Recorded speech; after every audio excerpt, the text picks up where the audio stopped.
Alright guys, we are back with another video. In today's video, we're doing more material work. Yay, we love materials. So in the last video, you guys saw me, I formatted this all out, made it to where we can actually use it. And I set all this up to work correctly. We made this material, and we made two functions for that material. Or I guess for like any material we use in the future. But we haven't touched instances yet, or nothing like that. So, we're going to go ahead and get more into creating a material to your desire and understanding the workflow of materials. And I actually need to. Actually, that's fine. Yeah, okay. So we're fine. All right. So what I want to do today is let's say let me get textures first before I get started on this. Let's go ahead. Let's import I don't know, stars. This I don't know what that is. I'm just getting some random ones because I don't know. Random assets are what people use materials for. Alright, so we got some random assets to use for these. So go ahead, we'll make a new material. We'll call this m underscore plasma. Sweet. So we have a new material here for plasma. So let's say, I don't know, you have the plasma texture you want, such as this one I have here. And you really want to recolor it because you don't like the colors. Well, first of all, what you should do is grab yourself a lerp here. Plug this into alpha. This will, by default, turn the texture to black and white, as long as you're using RGBA. Now with that, what we want to do, let's say, I want to make this, I don't know. Let's say I want to make it red for whatever reason, not purple, red. Plug this into B, and then we got red. But oh wait, it's a little too dark. We're gonna go ahead, multiply it, make the color a little more vibrant, set to like 3. Boom, we have our red. 5, even brighter. Super easy. Little basic setup here with this. I'm gonna go ahead and close these out. Save. Alright, so right here, this is showing you how to simply recolor a texture. That was the main point of this. And let's go ahead and comment it. Let's say texture recolor. Now, commenting is very important whenever you're making materials, as if you don't comment, you'll probably get lost with all your different nods. And this is part of the workflow that I was saying. We'll make this, I don't know, let's say I want to make it, I don't know what color, yellow? Sure, why not? Yellow. I made this yellow, and this is a simple recolor for this texture. My voice is going away, my bad. With this now, what we can do is, let's say, I don't know, I want this to be animated UV, and I want the texture to be moving. What we're going to come out here and do is, depending on how you want it to move, I want it to pan. I'm going to grab a panner. Then we're going to go ahead and get a texture coordinate. Oh, not sample. Try and clear up my voice. I apologize. And we'll grab time for the time nod. And then we'll go ahead and set the speed on the X to 0.3 because I don't want to go very fast. We'll plug this into the UV, and as you can see now, we have an animated texture that is moving. Now this is pretty awesome. I love making animated textures, but they have such limited use depending on what you're trying to create. And then right here we'll comment this and we'll say panner. Now you don't gotta change the color on every comment. I usually don't, unless it's a massive material I'm working with. But for this example, we're doing small things, nothing crazy. So, nice. I have my texture recolored. I made it move. What else should we do to this? I'm thinking I don't really like the background being black. I want the backdrop to be a different color. So, one thing we can do with that is I think if we plug in the texture or color to A, it's going to override all the colors if I'm not mistaken. Say I have green, why not? Hopefully it only changes the background, but I'm not sure if it will. Does it override everything? Oh yeah, it just completely overrides it. Okay. I'm gonna need to get another lerp to override just the background. I don't want to change nothing else. So I'll plug that into alpha here. And then I'm gonna go ahead and set up my A. So let's say I want to make my background blue. Plug this into A, and as you can see here, it should turn it black, and sadly the main texture is still not very visible. So a simple way to change that, I would assume. I think if I add it to B here, let's just grab our red here, and we'll multiply it. Oh, not that. We'll multiply it, plug it into B, and we'll multiply this by like 5, maybe 20, maybe 50, maybe 100, maybe 500. I don't know. There's not really. That's a hard one. I forget how you can do that. Oh, I think I know how. Okay. So yeah, we don't like the background on this. This texture is not really a good example because obviously it has so many different colors, so that's why it overrides it all because it doesn't know what color to select. So I'm not really gonna worry about the background being changed too much. So let's say I want to add a glow to this. We'll go ahead and grab power. We'll make the base time, and let's say I want to make this glow for whatever reason. Flash, because or pulse, because pulsing is pretty cool. We'll grab a sign here. Signs have periods that you can make things happen on. So if I set this to 5, what you'll see here is this should, by chance, hopefully pulse if I did it right.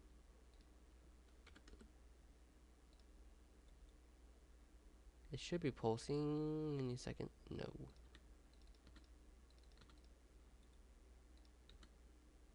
Oh my gosh. There it goes, it's pulsing. I don't know why it was taking so long. So yeah, we have a pulsing color here.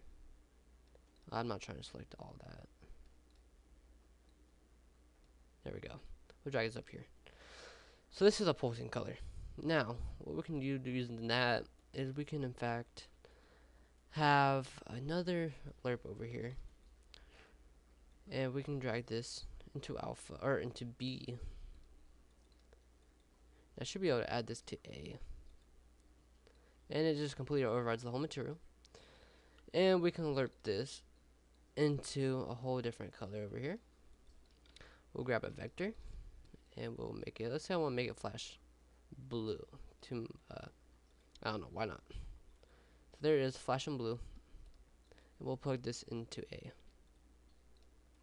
Start previewing it. It should, yep, holding flashes blue and it stops. Kind of cool. I mean, I don't really know why you want that, but some materials will be useful with that. But this is just showing workflow. I don't really care how my material works. I'm gonna call this pulse. So there we go. We have a basic pulse setup now. We have it pulsing. We have it doing that. And if you didn't want to make that pulse, actually what you can do is we can come grab an add. We can add this with this. Oh, not add. I need to grab a lerp. And if I grab a lerp, make this alpha, and make this, I think, B, it'll make the red flash. Right? It should. I hope. Well, we'll just grab the sign. I don't want to grab the other one. There it goes. Yeah. Sweet. So yeah, that makes that flash. This has a better use for it for sure.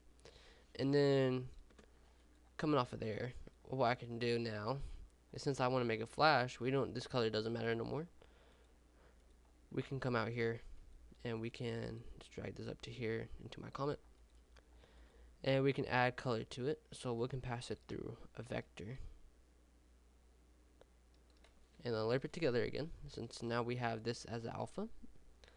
And then we'll make it be the red again.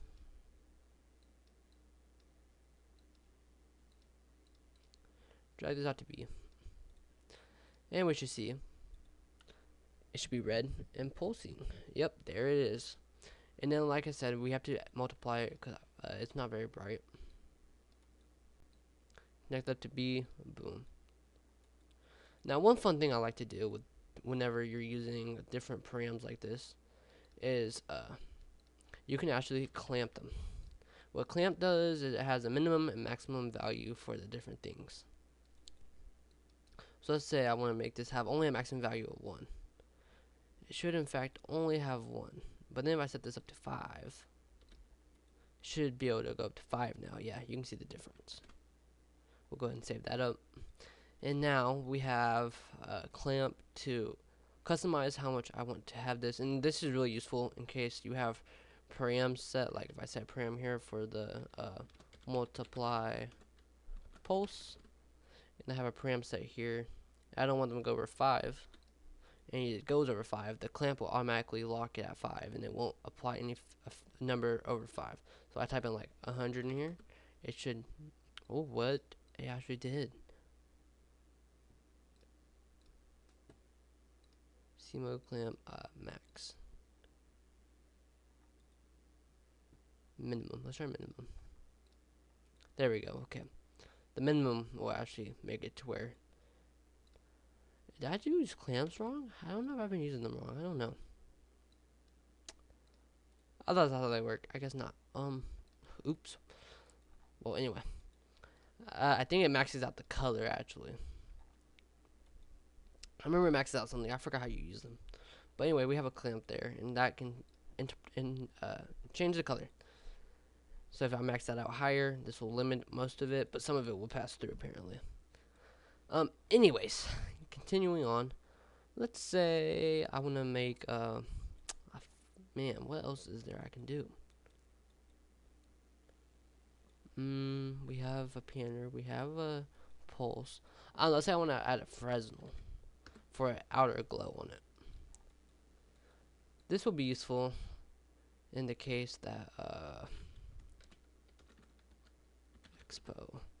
This will be useful for outer glows, like I said, and it could make your material look cooler. So let's say I want to do this, and then I come out here. I set this all up. Let me get my, vector, give me a lerp right here, and I'll probably end up subtracting this to give it more of an effect. Then we'll plug into alpha. We'll see how this looks. Not very good because there is no color.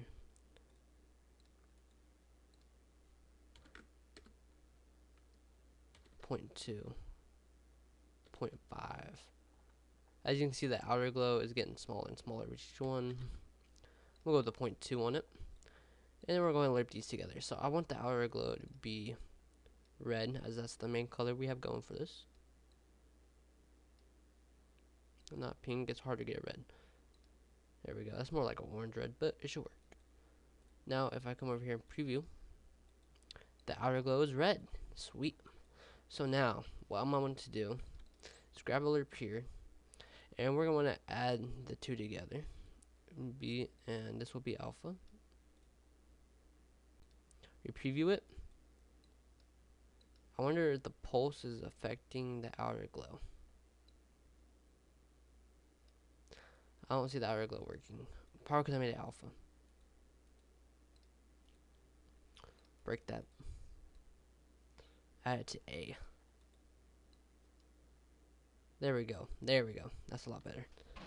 Alright, so sweet. We have an outer glow working with the actual pulsing plasma. That's awesome. So we'll go ahead and comment this up. Fresnel. And I think that might be all I want to do with this texture. So we have plasma pulsing. And all that's useful for the base color. So we'll go ahead and apply this up. And I'll also get a set material attribute here. And grab a base color and all of the requirements. And we'll see how it looks on this. So as we can see, the effect is not as vivid. So what I could probably do is multiply it out by like 5. And then apply it to my base color. A lot better of effect. 10 if I want to make it really more vibrant. That's a lot better. And then I'm going to go ahead and drag this up here.